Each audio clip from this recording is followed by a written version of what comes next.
Les aventures de Robinson. Lecture. Manuel L'archipel des mots. Niveau 6e année primaire.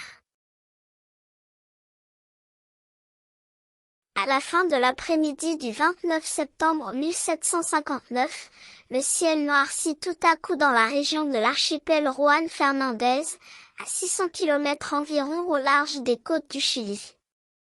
L'équipage de la Virginie se rassembla sur le pont pour voir les petites flammes qui s'allumaient à l'extrémité des mailles des vergues du navire.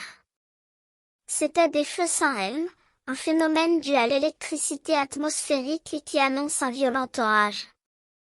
Heureusement, la Virginie sur laquelle voyageait Robinson n'avait rien à craindre, même de la plus forte tempête. C'était une galiote hollandaise.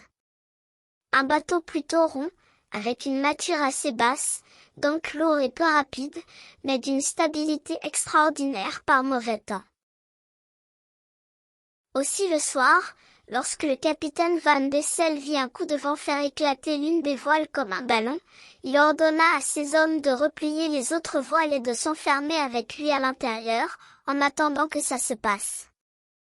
Le seul danger qui était à craindre, c'étaient des récifs ou des bancs de sable, mais la carte n'indiquait rien de ce genre, et il semblait que la Virginie pouvait fuir sous la tempête pendant des centaines de kilomètres sans rien rencontrer. Aussi le capitaine et Robinson jouaient-ils aux cartes tranquillement pendant qu'au dehors l'ouragan se déchaînait. « Ne croyez-vous pas que cette tempête va beaucoup retarder notre arrivée au Chili ?» demanda-t-il au capitaine en battant les cartes. Le capitaine le regarda avec un petit sourire ironique. Il avait beaucoup plus d'expérience que Robinson et se moquait souvent de son impatience de jeune homme.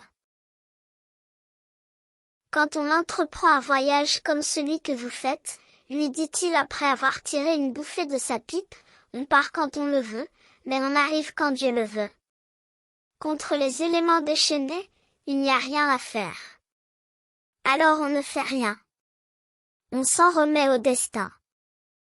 À ce moment-là, le fanal suspendu à une chaîne qui éclairait la cabine accomplit un violent arc de cercle et éclata contre le plafond.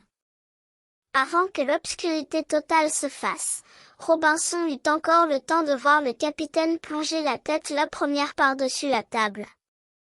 Robinson se leva et se dirigea vers la porte. Un courant d'air lui apprit qu'il n'y avait plus de porte.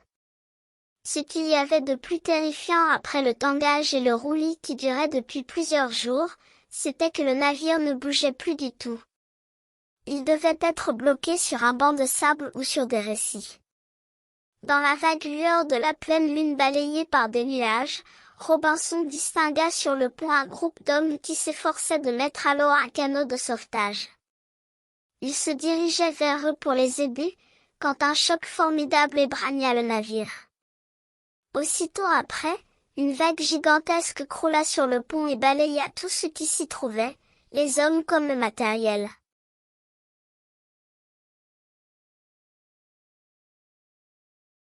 Lorsque Robinson reprit connaissance, il était couché, la figure dans le sable.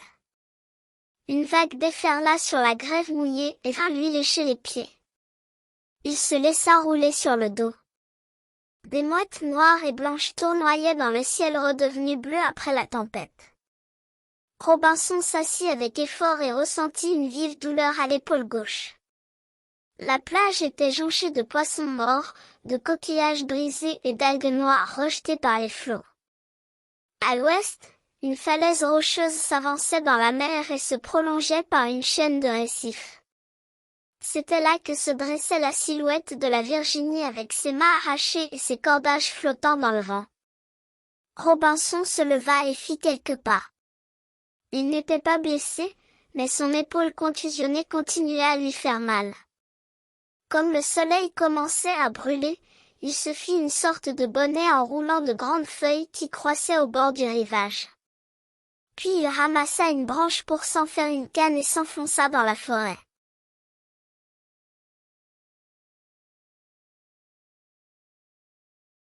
Merci.